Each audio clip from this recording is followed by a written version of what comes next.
The ocean has always been a source of bounty, a provider for nations, and a highway for commerce. But today, it is the scene of a brutal economic assault. In a coordinated series of events that can only be described as a targeted strike against American industry, the pillars of the U.S. tuna trade, a sector worth tens of billions of dollars and a symbol of American maritime strength, have been systematically shattered in a matter of hours.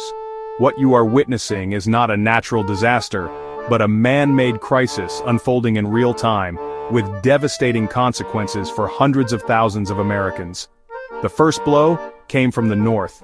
In a stunning pre-dawn announcement from Ottawa, the Canadian government declared an immediate and total embargo on all tuna imports from the United States. The official reason cited was a failure to comply with Canada's newly minted Ocean Integrity Act, a piece of legislation rushed through their parliament that sets unprecedented, and some say impossible, standards for tracking and verifying sustainable fishing practices. U.S. officials were caught completely off guard, calling the move a thinly veiled protectionist tactic. But the damage was already done. Cargo ships carrying millions of dollars worth of prime bluefin and yellowfin were denied entry into Canadian waters, forced to turn back in a humiliating retreat. At the land border, trucks were halted, their refrigerated containers sealed by customs agents.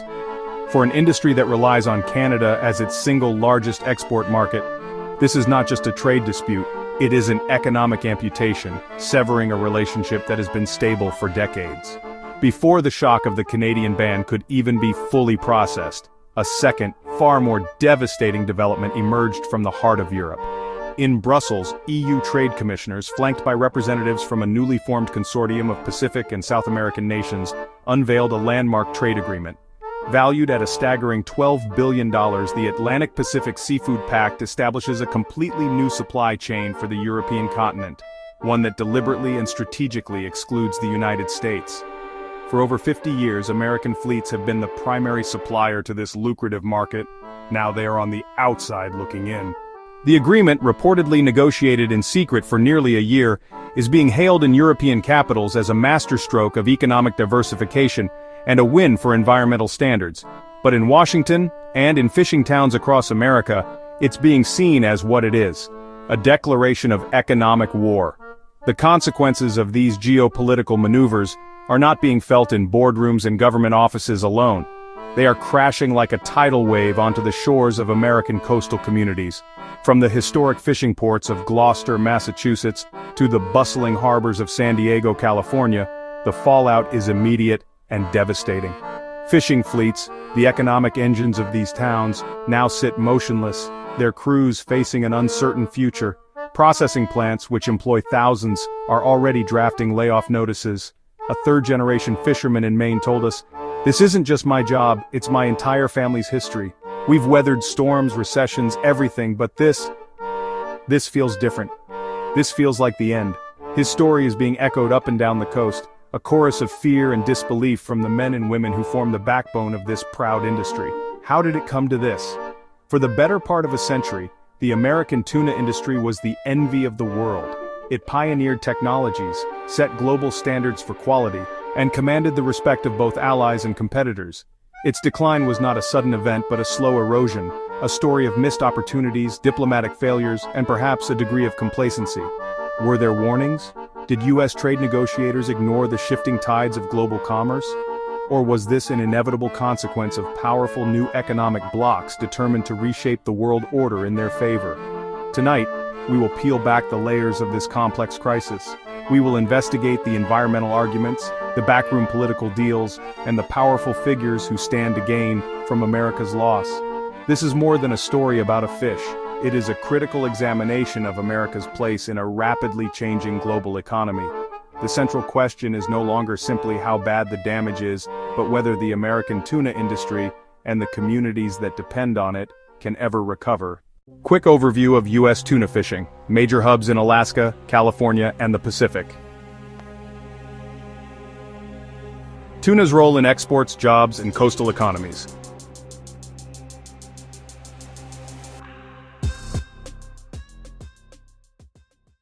In the intricate dance of international trade, a single, unexpected move can send shockwaves across an entire industry. For the U.S. tuna sector, That moment arrived with a blunt and startling announcement from its northern neighbor. Canada, one of its most stable and significant export markets, was suddenly rejecting American tuna shipments. The news landed like a bombshell in fishing communities and corporate boardrooms alike, leaving everyone scrambling for an answer to a single burning question: why? The official explanation from Ottawa was carefully worded, citing concerns over health and safety standards. They pointed to newly enforced regulations regarding mercury levels and canning processes, claiming that recent U.S. shipments had failed to meet these stringent requirements. On the surface, it was a matter of public health, a government acting to protect its citizens. But to those within the U.S. tuna industry, this explanation felt thin, like a convenient excuse masking a much larger geopolitical game. They suspected the move was less about safety and more about strategy. Was this a form of trade retaliation? Tensions had been simmering for months over other commodities, from softwood lumber to dairy. The tuna ban could have been a calculated jab, a way for Canada to exert leverage in wider negotiations.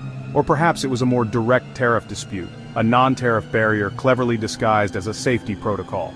By creating regulatory hurdles that were difficult or impossible for U.S. exporters to clear, Canada could effectively protect its own domestic fishing industry without imposing an explicit tariff that might violate trade agreements.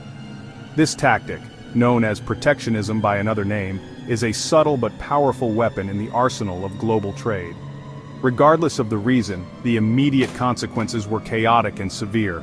The policy wasn't a future guideline, it was an iron wall that slammed down overnight. Trucks loaded with perishable goods were turned away at the border.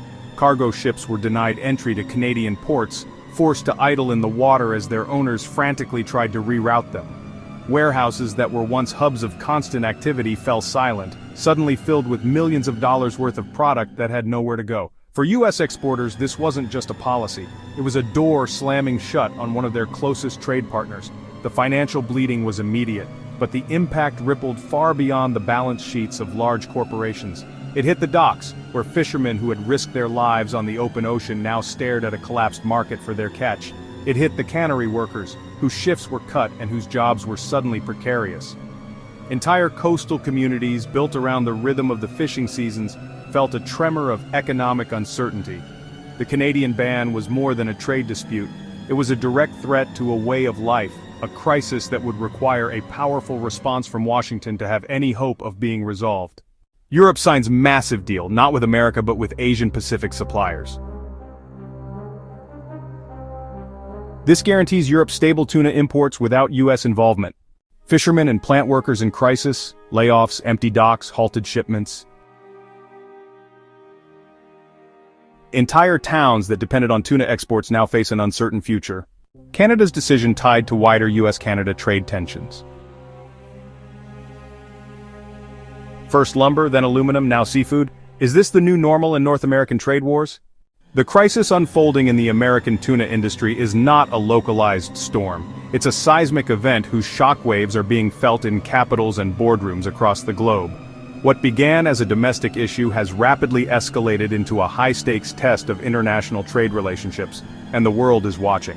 Every nation with a stake in the global seafood market is now forced to make a critical calculation: stick with a traditional but now volatile partner, or forge new alliances in a rapidly changing landscape. The first tremors were felt when Europe and Canada, two of America's oldest and most steadfast trading partners, began to walk away. This was not a simple pricing dispute. It was a clear signal of a deeper loss of confidence, fueled by concerns over supply chain reliability, shifting environmental standards, and the escalating costs of doing business. Their departure created a vacuum, sending a powerful message to the rest of the world: the undisputed king of the seafood market is vulnerable. For decades, American tuna was the gold standard, but now, that standard is being questioned on the world stage. Nowhere is this scrutiny more intense than in Asia. All eyes are on Japan, South Korea, and Australia. For nations like Japan, where tuna is not just a commodity but a cultural centerpiece, the consistency and quality of supply are paramount. Could they continue to rely on the U.S., or would they be forced to pivot? South Korea, with its own massive seafood consumption, faces a similar dilemma. These are not just economic decisions, they are matters of national food security.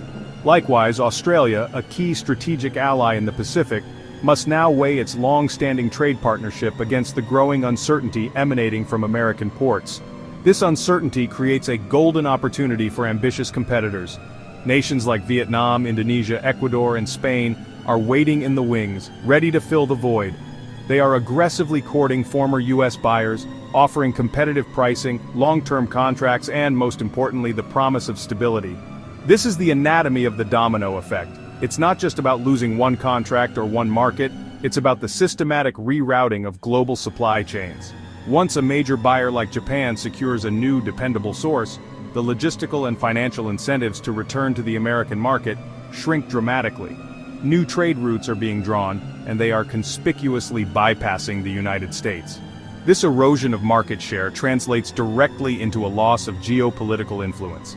For generations, America's dominance in key food markets like seafood was a form of soft power, a tool for building alliances and projecting global leadership. As that dominance wanes, so does its leverage. The end of U.S. seafood preeminence would be more than an economic blow to fishing communities from Maine to Alaska. It would symbolize a broader shift in the global order, a world where economic interdependence is being renegotiated and America's central role is no longer guaranteed. The question is no longer if others will follow Europe and Canada's lead, but how quickly the remaining dominoes will fall, and what the future of global trade will look like in the wake of this historic collapse.